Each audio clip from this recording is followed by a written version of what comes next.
Jules Ferry va dépasser les espérances de Victor Hugo. D'autant qu'il ne compte pas perdre un instant, car la Grande-Bretagne a déjà pris une longueur d'avance, se déployant de l'Inde à l'Afrique du Sud. Si la France ne veut pas être distancée, elle doit lancer des expéditions sur tous les continents et d'abord porter son regard au-delà du Sahara, vers l'immense Afrique noire.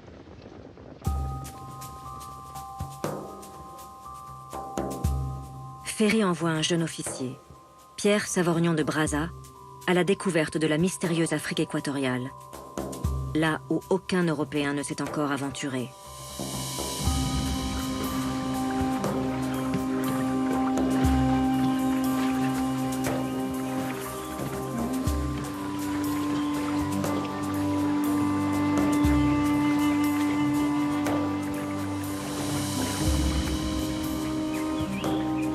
L'officier de marine à l'âme d'explorateur veut être un des premiers à atteindre le fleuve Congo au sud de l'équateur.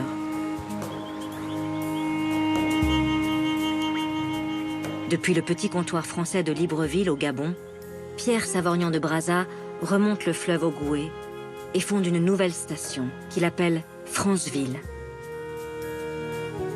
Puis, il part à la recherche du mythique fleuve Congo dont on ignore l'emplacement exact.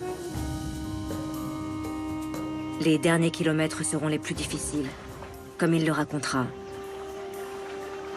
Nous avons laissé notre radeau pour marcher sur un plateau inhabité.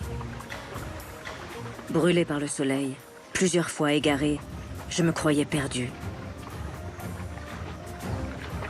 À 11 heures du soir, après une dernière marche forcée, notre vue s'étendit tout à coup sur une immense nappe d'eau dont l'éclat argenté allait se fondre à l'ombre de hautes montagnes. Le Congo, le mystérieux fleuve, coulait majestueusement à nos pieds. C'était là un de ces spectacles qui imposent aux voyageurs un silence religieux. Dans ce silence, mon cœur de Français battait plus fort, car je savais qu'ici allait se décider le sort de ma mission.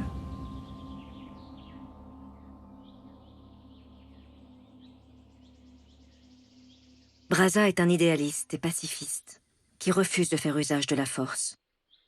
Il séduit le roi des Batéké, Makoko Ier, et lui propose un accord. Le roi, sans forcément mesurer les conséquences de sa signature, accepte le traité qui fait de son territoire le long du fleuve Congo un protectorat français dont la capitale sera Brazzaville.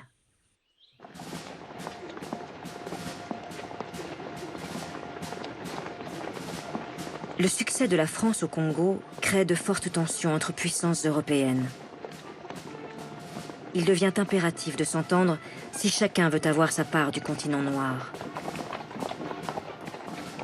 Alors, à Berlin en 1885, Anglais, Français, Belges et Allemands s'accordent sur les conditions de ce futur dépeçage de l'Afrique. Chacun pourra se lancer à l'assaut de nouveaux territoires à la condition de se mettre d'accord entre Européens sur les frontières départageant les possessions des uns et des autres.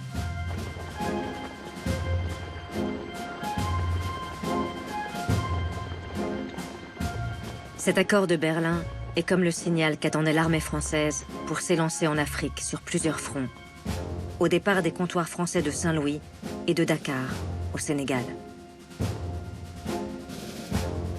Des campagnes militaires d'ampleur qui exigent un grand nombre de soldats, et donc un recrutement local de forces supplémentaires.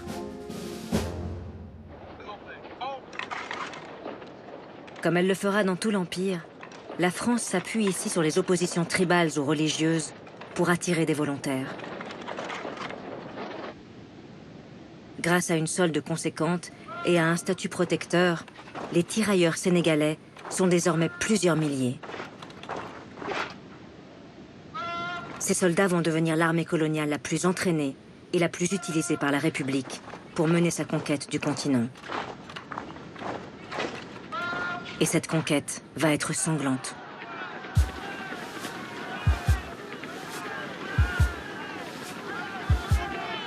Car l'Afrique, loin d'être un terrain vierge de civilisation comme on veut se le faire croire à Paris, est structurée depuis des siècles par de nombreux royaumes et de grands empires nomades. Le premier adversaire à se lever sur le chemin des Français est le roi Béhanzin du Dahomey, futur État du Bénin.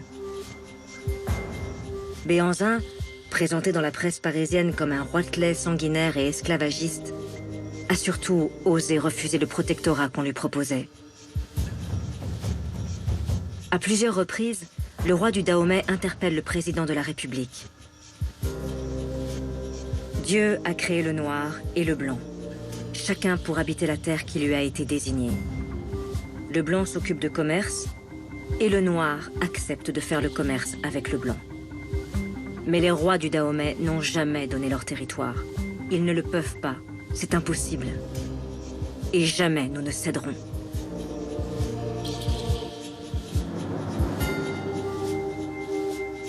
De violents combats opposent les Français aux Amazones de Béhanzin.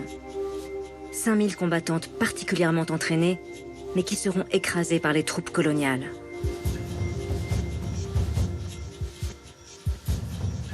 Béhanzin, comme l'Algérien Abdelkader avant lui, sera exilé loin de son Afrique natale, sur l'île de la Martinique.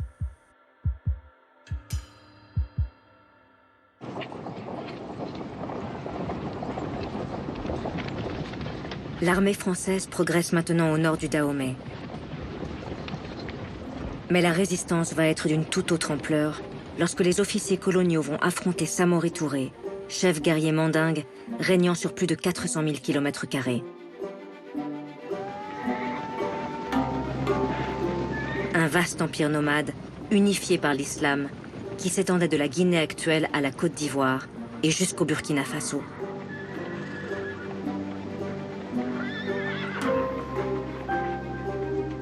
Pendant 15 ans, Samori Touré va se battre contre les Français.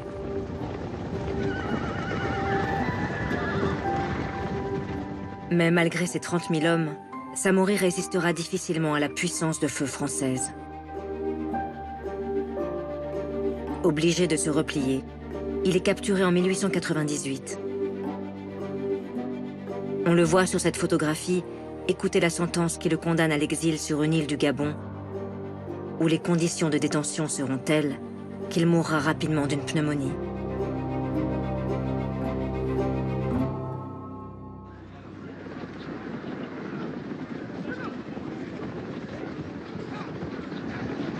Avec la chute de Béhanzin, puis de Samori Touré, et bientôt celle d'Amadou le Tout-Couleur au Mali, c'en est terminé au tournant du XXe siècle des empires africains qui ont résisté tant qu'ils le pouvaient, avant finalement d'être tous balayés.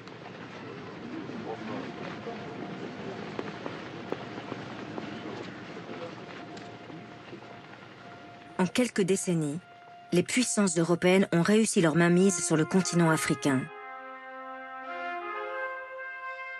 L'Allemagne défend ses possessions de Namibie au sud, du Rwanda et de la Tanzanie à l'est, du Cameroun et du Togo à l'ouest.